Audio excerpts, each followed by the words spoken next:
Assalamualaikum warahmatullahi wabarakatuh. Selamat malam, selamat berjumpa lagi dengan saya Kang Asim. Seperti biasa, malam ini saya akan bercerita tentang kisah-kisah misteri. Kisah-kisah yang akan menemani malam-malam Anda supaya semakin mencekam. Malam ini saya akan bercerita tentang pocong berkain kafan hitam. Sebelum saya melanjutkan ke kisahnya, untuk para sahabat di luar sana yang belum subscribe ke channel ini, jangan lupa like, comment, share, dan juga subscribe channelnya Asim Kreator supaya saya semakin semangat mengembangkan channel ini, semakin semangat untuk bercerita tentang kisah-kisah horor. Tidak usah berlama-lama, kita langsung saja ke ceritanya. Selamat malam, selamat menyaksikan, dan salam horor.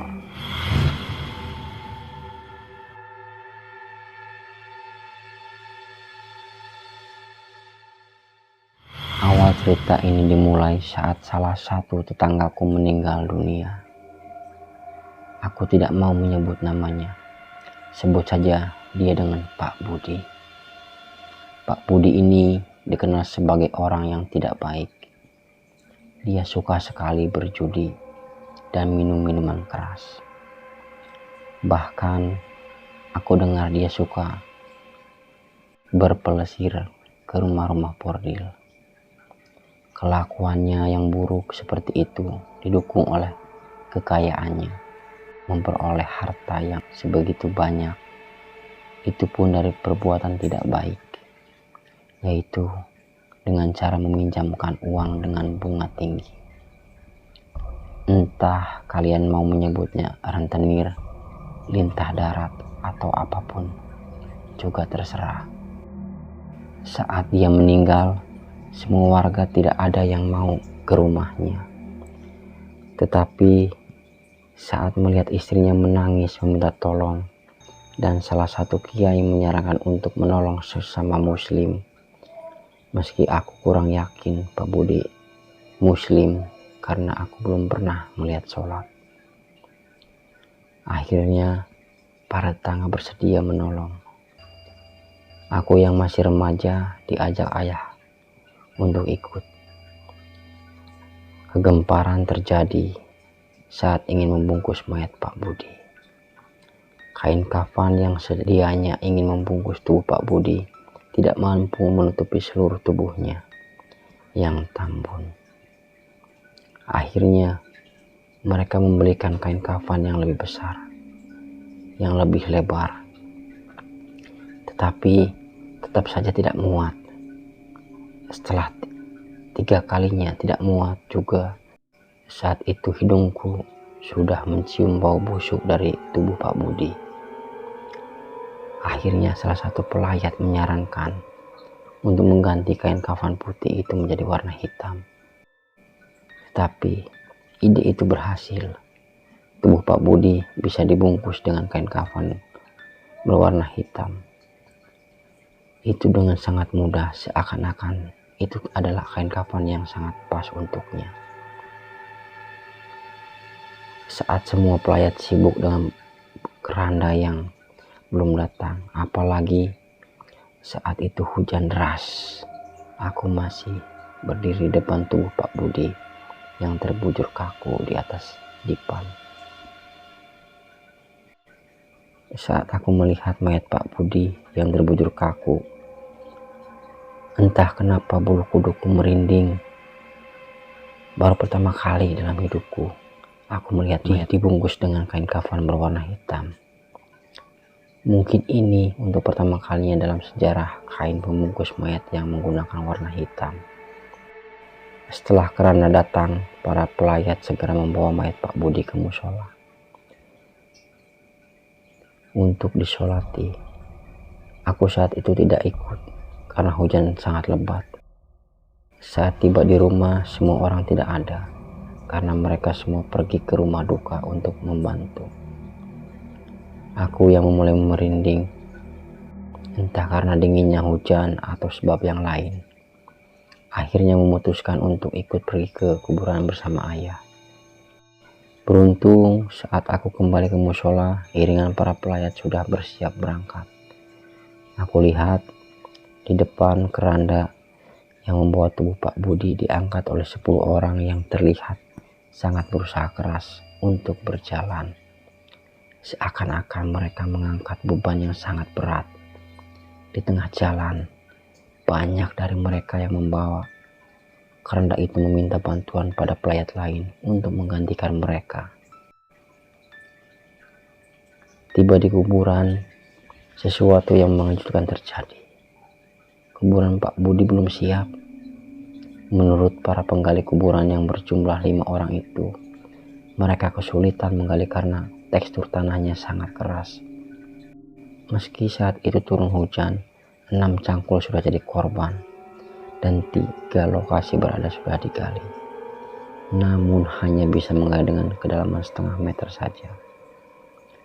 Akhirnya Kiai yang memimpin rombongan meminta semua untuk berdoa sebentar. Tidak lama kemudian satu lubang kuburan telah siap. Meski tidak terlalu dalam, namun cukup untuk mengubur mayat.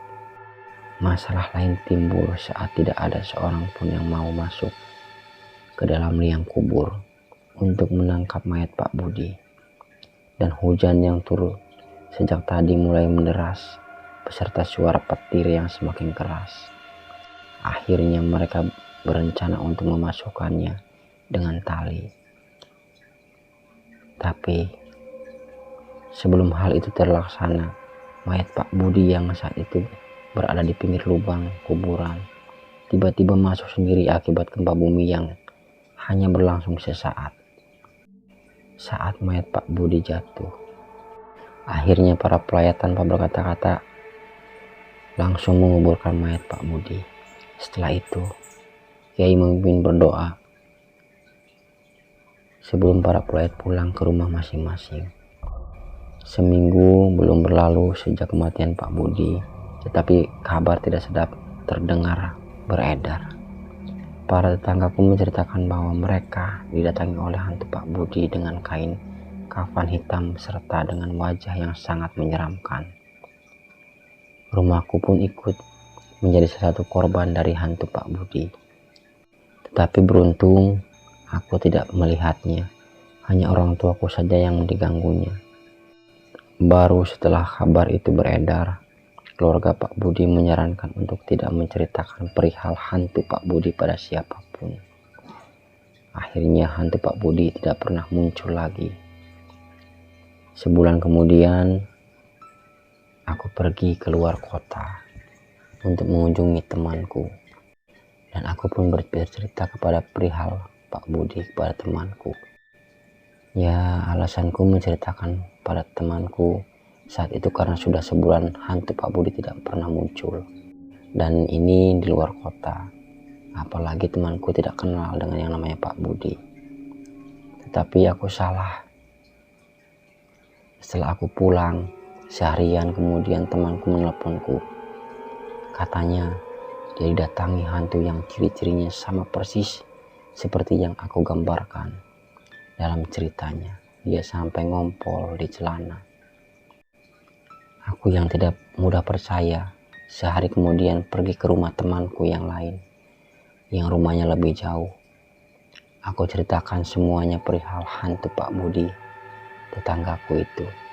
Dan setelah aku pulang, esoknya temanku itu menelepon dan menceritakan hal yang sama seperti yang dialami temanku yang pertama. Aku yang mulai setengah percaya langsung menguji lagi ke teman perempuanku yang tinggal di luar negeri. Aku menceritakannya lewat email. Setelah 4 hari tidak mendapatkan jawaban ataupun kabar, aku lega karena aku berpikir kedua temanku yang meneleponku itu hanya bermimpi horor karena ceritaku. Tetapi saat hari kelima, sebuah email datang dari teman perempuanku itu.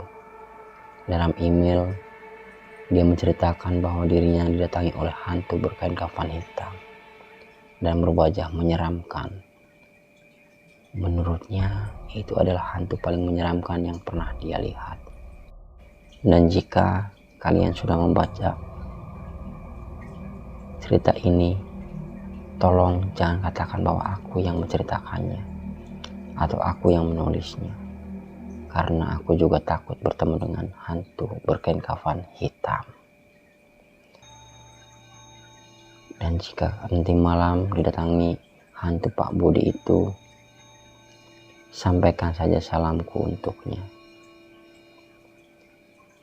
Selamat dihantui. Cerita horor malam ini mungkin cukup sekian. Dan jangan lupa like, comment, share, dan juga subscribe channel Asim Kreator. Jangan lupa aktifkan notifikasi loncengnya agar tidak ketinggalan video-video terbaru dari channel horor kita ini. Selamat malam, salam horor.